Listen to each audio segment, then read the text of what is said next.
don't be upset if one day this person packs up and leaves. Don't be upset if you find this person talking to somebody else. DegloireSpace signing in. I gotta read this message to you guys, and we need to discuss this. How do I know it's real love and not just me ticking boxes? Like, they're kind, attractive, stable, but something still feels off. They're a good person, they have their life together, but I feel like something's missing. Is this really love? That's the message I got from somebody I've been helping, working together with. And it sparked something in me. It made me feel like, it's a vital question. It's actually quite an important one. Because a lot of times now in this day and age, we're told what to look for. And when I say this day and age, it's always been like this, more or less. But your friends, your family, the media, they all tell you what to look for. You've all seen that famous, it's gone viral, where a bunch of girls or a bunch of guys are standing and then a girl walks in, they start popping balloons. Kind of like that. There's a checklist and people start asking, oh, this person's not dressed the way I want them to be dressed. This person doesn't make the income that I need them to be making. So the question here is, what are we looking for? Love or the checklist? The checklist could include a bunch of things, whether about how the person should look, what their culture is like, what their ambition is, what their family life is like, a bunch of things. What if somebody ticks all the boxes, but you don't feel that connection? Do you force a connection? Do you forge a connection? What do you do? A checklist can look good on paper. Oh yeah, this person does this person does that.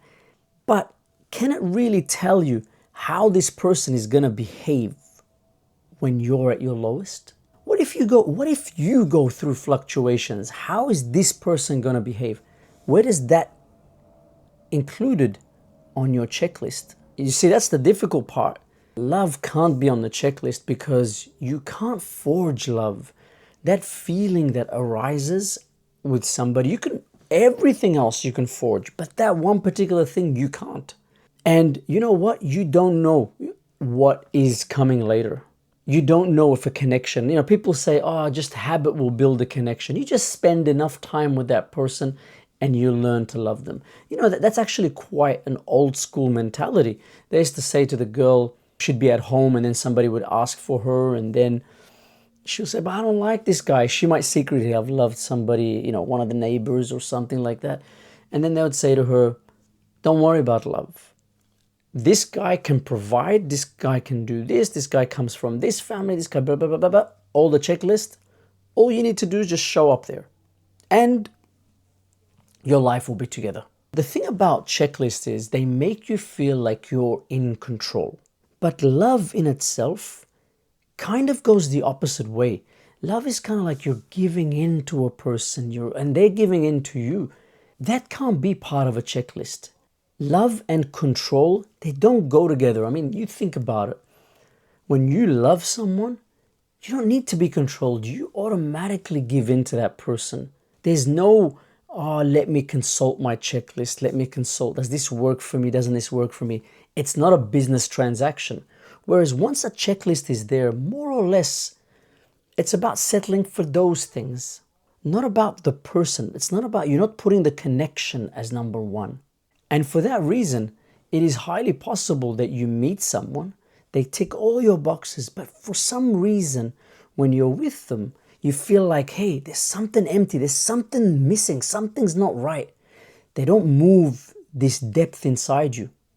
And that's because love isn't what they have. There's a particular presence, some way that person makes you feel. Ask yourself the questions. Is this a person I can be honest with? Are they going to be judgmental? How will they look at me when I'm feeling weak or silly or afraid? Can I guarantee that once they have all that checklist, there's someone that won't be judging?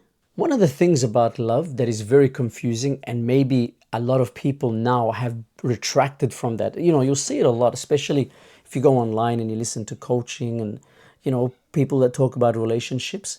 Love is not something that's talked about often these days.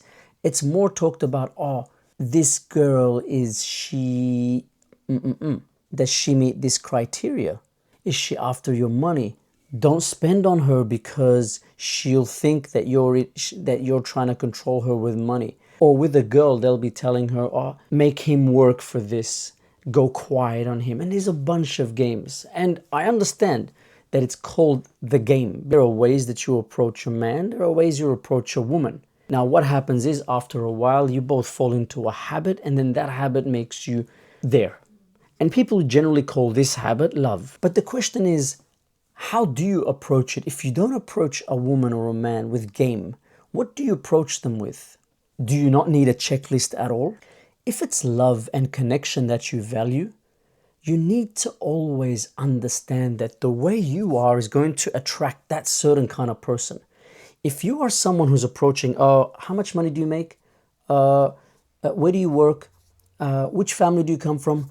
What's your ethnicity? What's all that? Highly unlikely you're going to ever find love. Love won't find, it's not because love is not there, it's because you have put a shield there.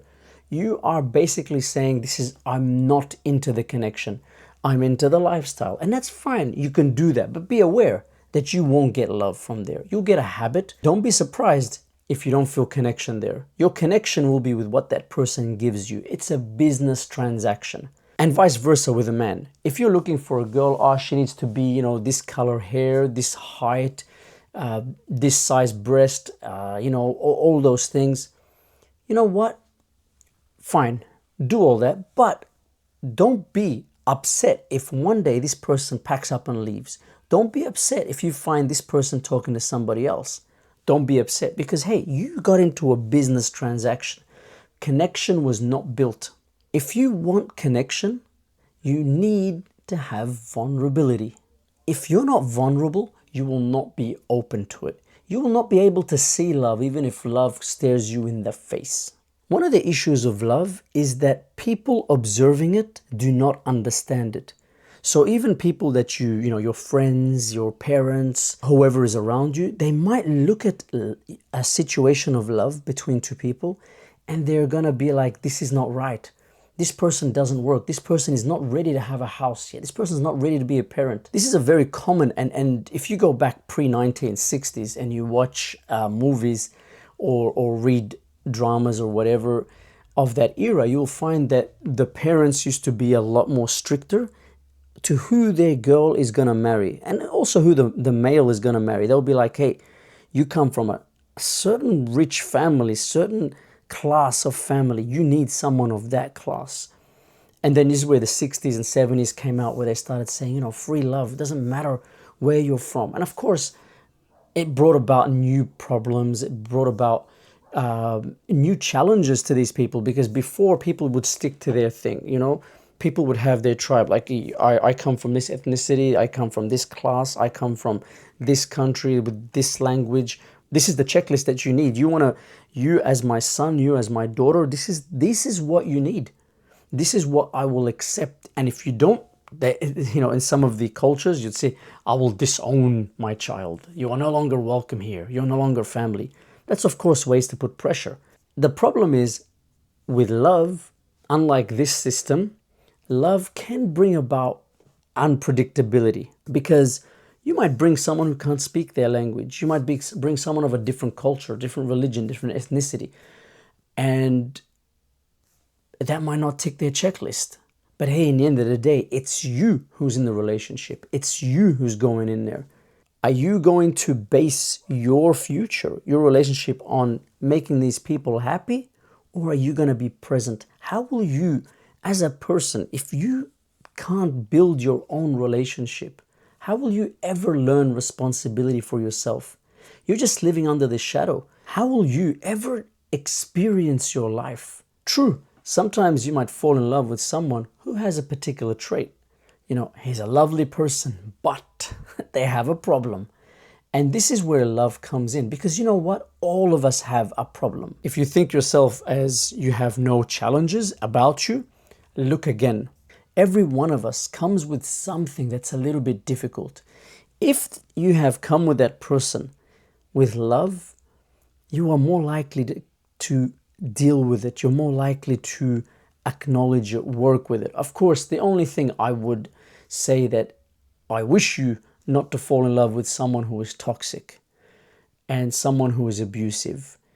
This is the only time, but that one, even if the person's on a checklist, that can happen either way. So don't think, oh, when it's so out of control, with love, you're putting yourself vulnerable. Just because you've got a checklist, you cannot predict human behavior like that and say, oh, they've ticked my checklist, therefore they are not toxic. You don't know that. Therefore, they are going to be exciting. Someone could be exciting until they get you, until you turn into the habit, and then the excitement is gone. You cannot make such predictions. And, just because it's out of love does not mean that it's going to be forever.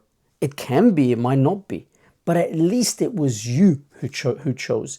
And, imagine you've been in a relationship with somebody and it breaks off. And then everyone around you is looking at you saying to you, hey, didn't I tell you? Didn't I tell you it's not going to work? Hey, you know what? That person is the toxic person. Because you know what? Even if it doesn't work out, at least you chose. At least you were there. At least. Whereas imagine you get into the other one, the checklist one, and it breaks off. How dumb are you going to feel to yourself? You're going to be like, oh, I wasted my time. I went into something I didn't even know what I was doing. I was just making everybody happy. The whole wasting time thing, we'll talk about that in another video soon. Love or the checklist? Hey, have a little checklist just as a little bit of a guide, but don't go too deep into that. Don't take it too seriously. It's just there. Value connection over checklist. And you know what? At least then there's a possibility of love. Habit has limits. And most of the time with habit, you feel empty. You wake up and you ask yourself, is this all it is? You'll be looking for outlets everywhere. Escapes here and there. You'll be looking for external excitement because you're not that happy with this person. This person doesn't move you. Their presence isn't enough. DegloireSpace, signing out.